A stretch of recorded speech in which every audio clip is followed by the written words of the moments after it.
Dying Light 2 tiene muchos problemas, pero hay uno que me llamó bastante la atención desde que se anunció desde el día 1 y que finalmente pude corroborar en estos meses tras haberlo terminado más de 5 veces con decisiones diferentes: la narrativa.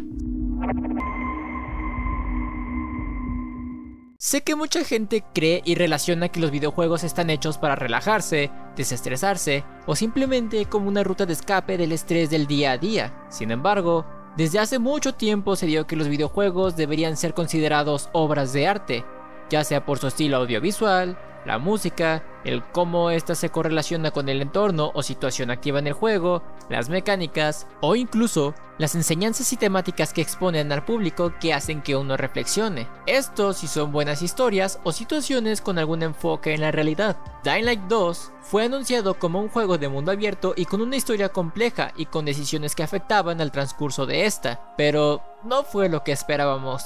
Yo llevo jugando la primera entrega desde que salió en enero del 2015 y la verdad es que este juego me encantó. El auge del tema de apocalipsis zombie se había expandido por todo el mundo gracias a la gran cantidad e influencia de películas, series, historias y videojuegos. Y Dying Light 1 fue uno de estos. Fue considerado innovador, atrevido, terrorífico e incluso se llegó a convertir en uno de los mejores juegos de zombies de la época. Las reseñas contenían desde un 7.8 hasta un 9.6.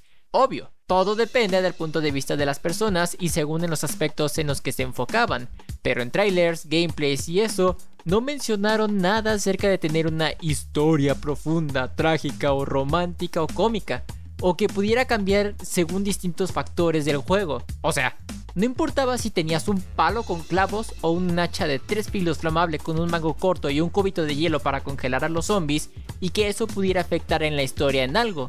No, nada de eso. Techland se enfocó más en el gameplay nocturno de horror y supervivencia y dio en el clavo. Al tratar de sobrevivir una noche completa, una sola noche, sin que te detecte un colérico normal o un no alfa.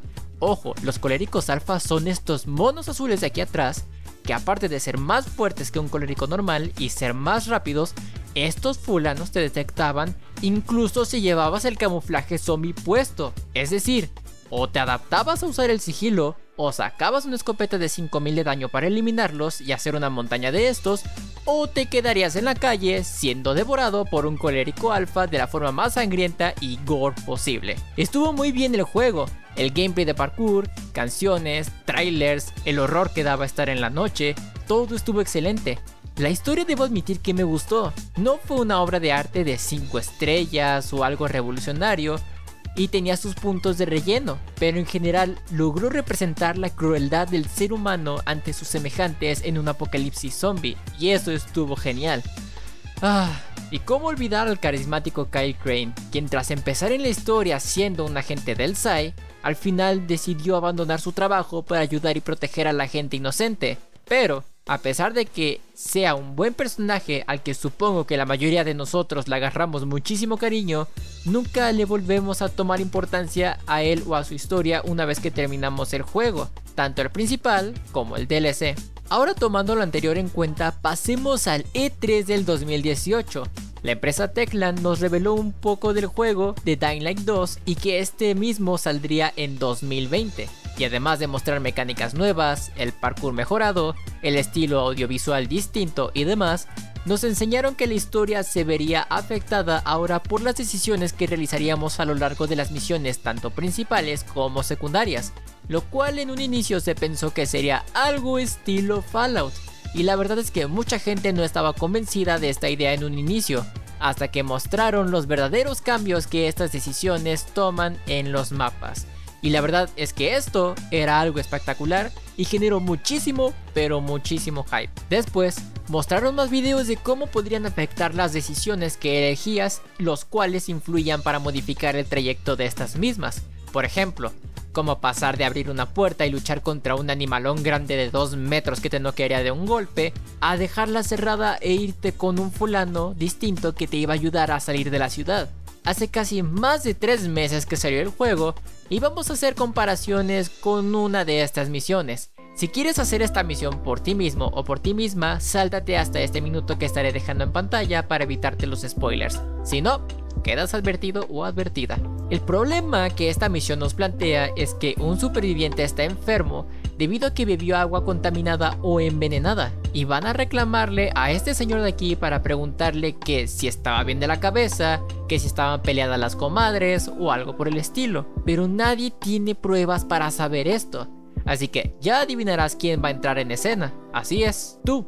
Por lo que ahora tienes que ir con otro señor que está encerrado en una casa con luces ultravioleta y preguntarle a él qué fue lo que pasó, porque este fulano es el que le suministra agua a él.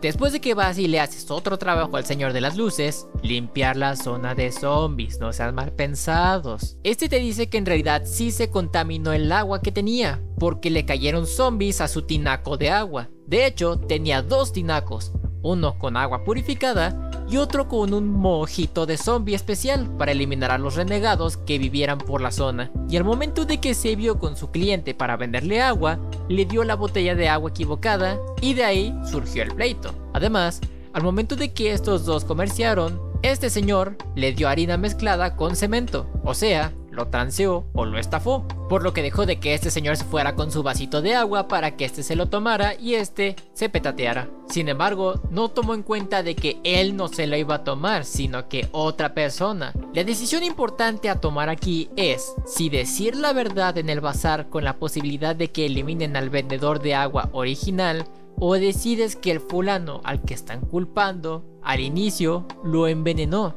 Si tomas la primera opción, Aiden le dice al señor que se aguante y que acepte las consecuencias de sus errores.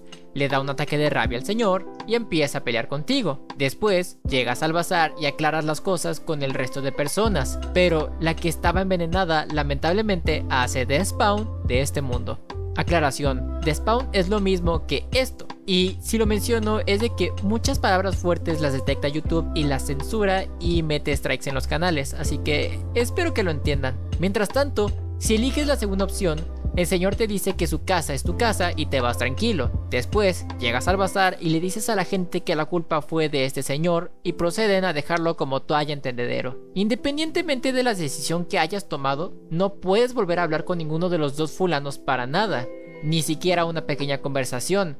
Incluso no hay una mención entre los supervivientes de esta situación más adelante en la historia, y lo único que obtendrás de esto es que una decisión estará tomada y obtendrás dinero, harina y experiencia. Pero, ¿se fijaron que en todas las escenas de charla que les mostré, los personajes no tienen expresiones, no tienen gestos faciales que ayuden a distinguir fácilmente el humor en el que están, más que un poco de lenguaje corporal que te da más o menos la noción de esto? Esto la verdad es un punto negativo, por lo que le quita mucha inmersión a las conversaciones al momento de jugar. Sin embargo, algo que me llamó bastante la atención y que me gustó muchísimo es que dependiendo del idioma del que tengas el juego, los personajes moverán la boca conforme a de verdad las palabras que están diciendo. Por ejemplo, si el personaje dice español, el personaje mueve los labios y la boca de la forma en que de veras parece que está diciendo español.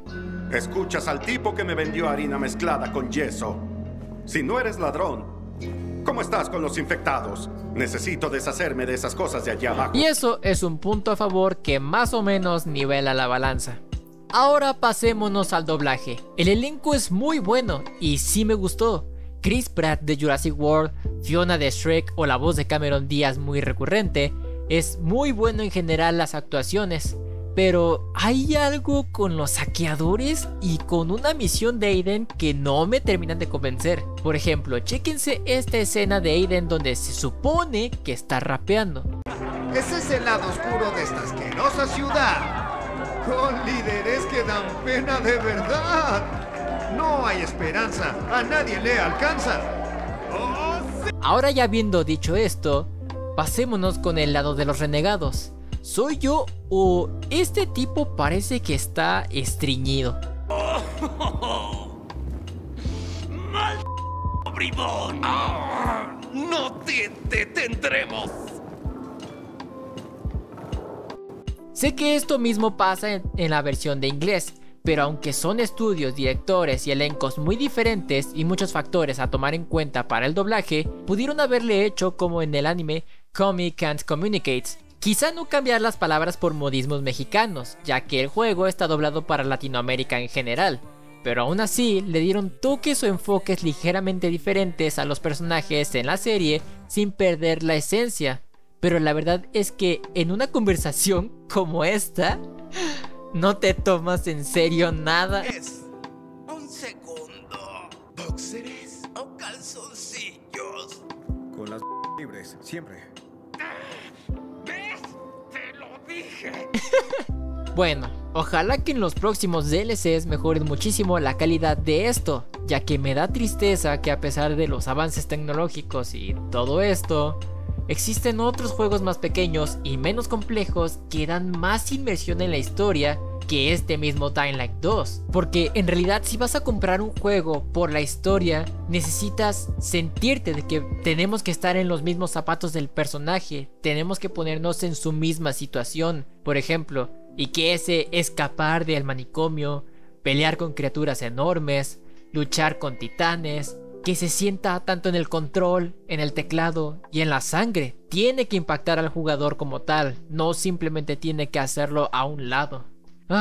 Bueno, ya para finalizar este video, lo único que cabe aclarar es que el juego es bueno, bastante bueno, repetitivo en algunas ocasiones, pero muy divertido. Sin embargo, si quieres comprar Dying Light 2 buscando una buena historia de zombies, la verdad es que yo diría que no. Pero así como hubo cosas que a mí en lo personal no me gustaron, quizá puedan gustarte a ti. Así que pues nada, espero que les haya gustado muchísimo este video.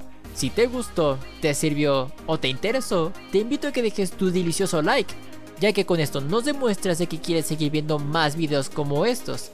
Ahora sí que pues sin más, nos vemos y hasta la próxima.